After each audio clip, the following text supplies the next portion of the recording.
sir, for that speech. Now I would like to call our humble Raman Mishra sir to say a few words.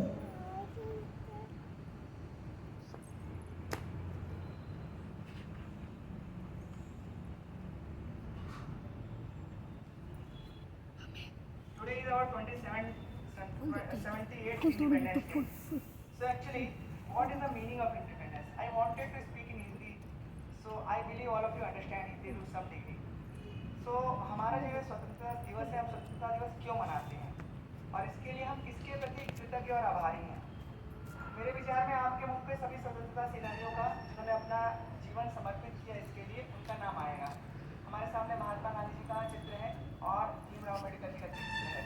उसके अलावा ऐसे सैकड़ों हजारों स्वतंत्रता सेनानी हैं जिन्होंने अपना जीवन सर्वस्व समर्पित कर दिया इस देश की रक्षा के लिए। तो हमें स्वतंत्रता मिल गई, लेकिन क्या वास्तव में हम स्वतंत्र हैं? स्वतंत्रता का वास्तविक अर्थ क्या है? राइट? तो मैं आपके लिए इन्हीं महान स्वतंत्रता सेनानियों के कुछ शब्दों को उद्धृत करना चाहूँगा, बोलना चाहूँगा। और हमें हर वर्ष इनकी पूजा करते हैं, इन्हें सम्मान देते हैं, 2 अक्टूबर मनाते हैं, गांधी जयंती, अम्बेडकर जयंती, और फिर भी हम आपस में झगड़ा करते रहते हैं। तो स्वतंत्रता का वास्तविक अर्थ क्या है और इनके जीवन के विचार क्या थे, इनके जीवन का सार क्या था, इनके जीवन की गहराई क्या थी, वो कुछ शब्द मैं आपके सामने बोलना चाहूँगा। तो गांधी जी के ये सुंदर शब्द यदि हम अपने जीवन में उतार पाए तो हम वास्तविक रूप में स्वतंत्र हो पाएंगे। स्वतंत्रता का वास्तविक अर्थ क्या है?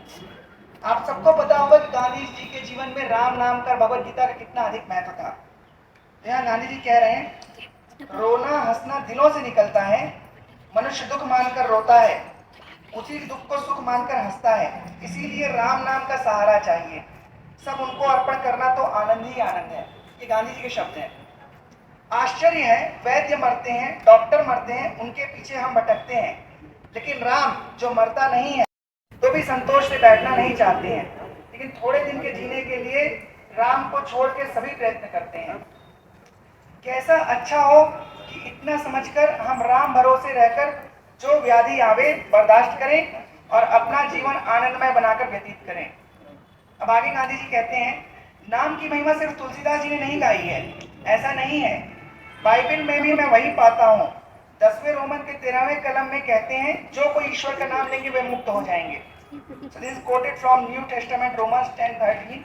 For whosoever shall call upon the names of the Lord shall be saved. मनुष्य जानता है कि जब मरने के नजदीक पहुंचता है सिवा ईश्वर की कोई सहारा नहीं है, तो भी राम नाम लेते ही हिचकिचाहट होती है। ऐसा क्यों? ये गांधी जी के शब्द हैं। इसके अतिरिक्त हमने अभी जो राष्ट्रगान गाया, ये राष्ट्रगान किसकी कलम से निकला था सभी लोग जानते हैं? रविंद्रनाथ टैगोर। अब मैं रविंद्रनाथ टैगोर जी के कुछ शब्दों को यहाँ पे उद्धृत करूंगा।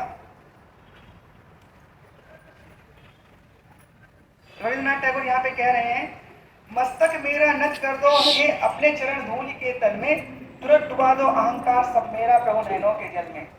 रविंद्रनाथ टैगोर जी भगवान के चरणों में प्रार्थना कर रहे हैं कि हे भगवान, मैं इतना अहंकारी हूँ कि मैं आपको प्रणाम नहीं करना चाहता, तो आप अपनी कृपा से मेरा मस्तक अपने चरणों में जबरदस्ती झुका दीजिए और मेरी आंखों से जो आपके प्रेम रूपी अश्रु निकलेंगे, उन अश्रुओं के माध्यम से मेरे अहंकार को नष्ट कर दीजिए। रविंद्रनाथ ठाकुर जी के वचन है।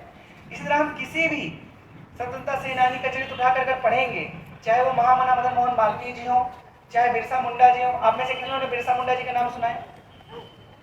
बिरसा मुंडा जी जो है 16 साल की, आप अगर जाएंगे रांची एयरपोर्ट तो उसका नाम है बिरसा मुंडा एयरपोर्ट।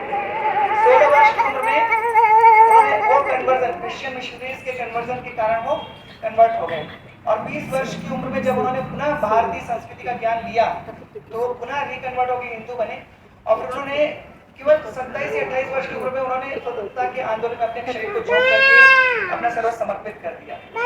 रानी लक्ष्मीबाई का नाम सुनते हैं। रानी लक्ष्मीबाई, हमें कभी ये नहीं बताया जाता, पुस्तकों में नहीं पढ़ाया जाता कि रानी लक्ष्मीबाई प्रतिदिन सुबह 3 बजे उठ करके 2 घंटा राम का नाम जपती थी। तो हम अपनी जड़ों से जितना दूर जाएंगे हम उतना दुखी रहेंगे। ये सारे स्वतंत्रता सेनानी जिनको हम धन्यवाद कर रहे हैं, इनके जीवन का सार क्या, इन्होंने अपने जीवन में क्या उतारा?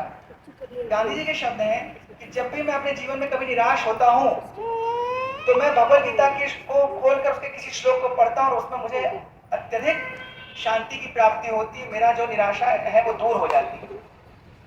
तो इस तरह से हमें समझना चाहिए कि स्वतंत्रता का वास्तविक अर्थ क्या है। स्वतंत्रता का वास्तविक अर्थ ये नहीं कि पहले हम ब्रिटिशर्स के अंडर में थे, उनके गुलाम थे और उस समय हम जो चाहते थे करते थे। स्वतंत्रता के पहले ब्रिटिश लोगों के आतताइयों के दुराचार के कारण हम कष्ट में थे। क्या अभी हम वास्तव में कष्ट में नहीं है? कलकत्ता की वो जो कन्या जिस बेचारी के साथ ऐसा दुराचार हुआ, क्या अभी हम वास्तव में स्वतंत्र हैं? हम में से कितने लोग जो हैं भारत की स्त्रियों को, महात्मा गांधी के शब्द हैं, मैं उस भारत को तब स्वतंत्र मानूंगा जब रात को 12 बजे भी स्त्री बिना किसी भय के सड़क पे निकल सके। और क्या आज स्त्री निकल पा रही है? आप ही बताइए।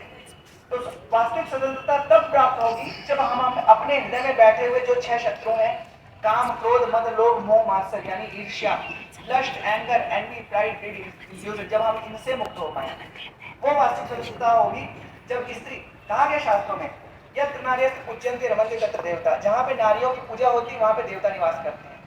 तो जब वास्तव में हम अपने हृदय में वो सम्मान नारियों के लिए प्रकट कर पाएंगे वास्तव में हृदय से, तब वास्तविक रूप से स्वतंत्र होंगे। तो हम अपने जीवन में ऐसी स्वतंत्रता को कैसे हम कर सकते हैं?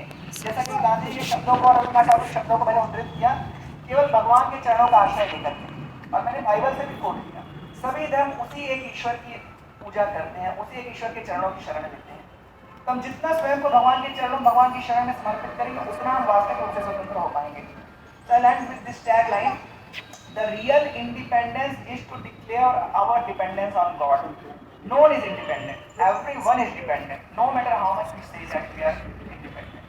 So when we declare our independence on God, then we become really independent. So let us all welcome that independence which all these great freedom fighters desired for us to really acclaim. And let us become free in our heart. That will be the true independence which we can celebrate in our heart and in the heart of each and every Indian. Thank you all very much.